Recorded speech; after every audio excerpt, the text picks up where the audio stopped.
Throughout our negotiations with the United States on a new trade and security relationship, the objectives of Canada's new government have been constant. First, to protect Canadian workers and their families. Second, to reinforce the competitiveness of Canadian businesses. And thirdly, to build the strongest economy in the G7. Our negotiations with the United States have been taking place as the U.S. has been in the process of fundamentally transforming all of its trading relationships. This new U.S. trade policy has several motivations: to raise tariff revenues, to protect strategic industries, to encourage foreign investment in the United States, and to change trade and non-trade policy in U.S. partners. And to these ends, the United States has announced a series of trade actions. Those began near the start of this year with the so-called IEEPA tariffs against Canada and Mexico based on U.S. concerns about the border and fentanyl trafficking. Those were quickly followed by reciprocal tariffs on every U.S. trade partner and very high sectoral tariffs applied globally on strategic industries, including steel, aluminum, autos, and copper. The United States has also imposed substantial trade actions on the Canadian lumber industry. Now, in recent weeks, the United States has agreed a series of trade deals with a variety of countries. And these deals have several aspects in common.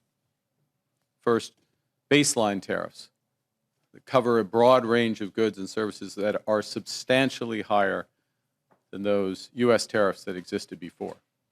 In fact, the average U.S. tariff rate on the world has jumped from just over 2% at the end of last year to almost 16%, 8 times higher, 16% currently.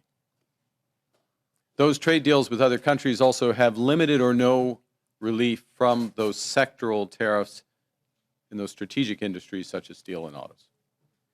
They include substantial commitments by the U.S. trade partners for investments in the United States and significant unilateral trade liberalization measures by U.S. trade partners. As a result of these developments, the breadth and the depth of the changes in U.S. trade policy have become more fully apparent. Specifically, under the new U.S. approach, countries must now buy access to the world's largest economy through a combination of tariffs, investments, unilateral trade liberalization, and policy changes in their home markets.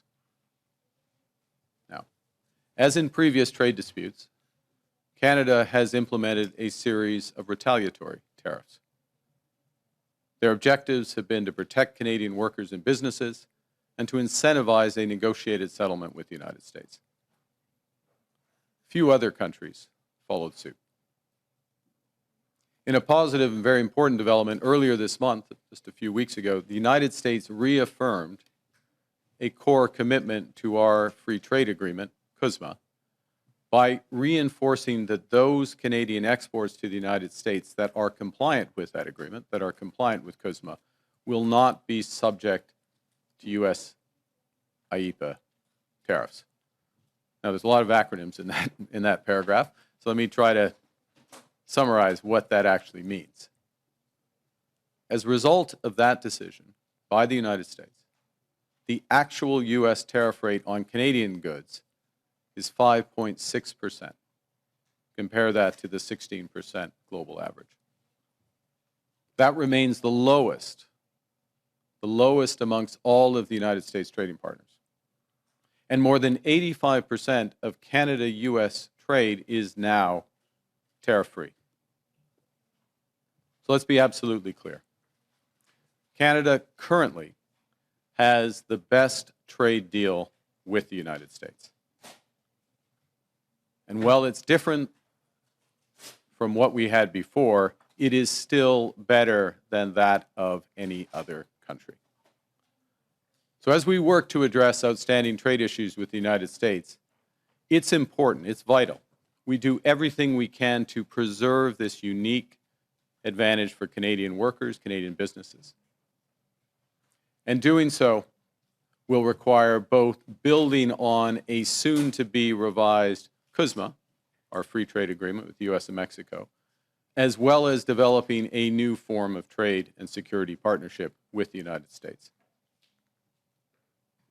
In this context, and consistent with Canada's commitment to CUSMA, I'm announcing today that the Canadian government will now match the United States by removing all of Canada's tariffs on U.S. goods specifically covered under CUSMA.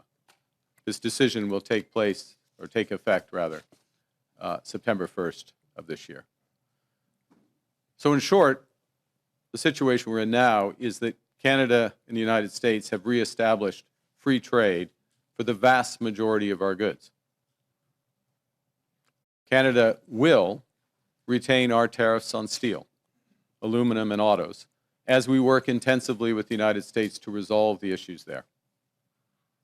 Indeed, our focus is squarely on these strategic sectors and the future. The Canadian government will begin our preparations for the CUSMA review process that is due next year by launching new consultations starting next month to assess Canadian priorities in the new global trade environment.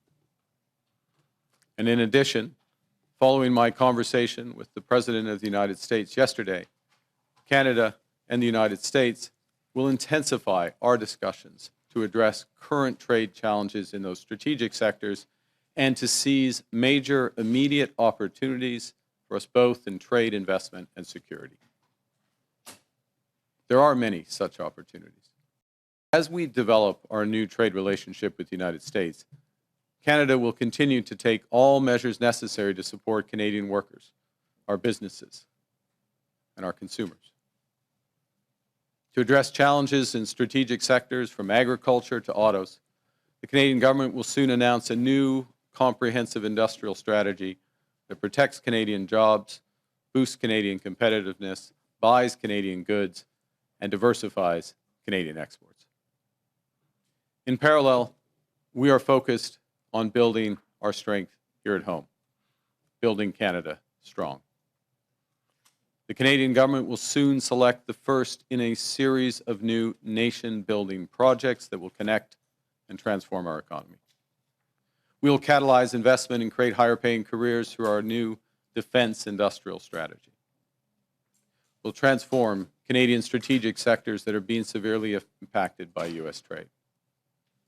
We'll work to double the pace of home building in Canada, and in the process, create a new Canadian housing industry. And we will develop new and stronger partnerships throughout the world.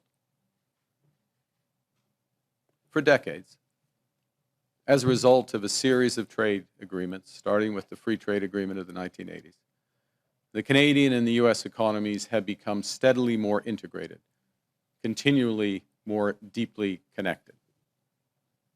As I've emphasized in recent months, that steady process of integration is now over.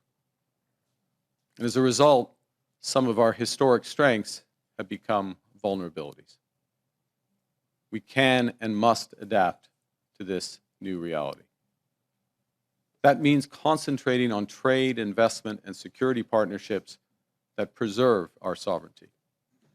And it means striking new trade deals that are robust to different economic circumstances, different governments, because of the mutual benefits to both countries.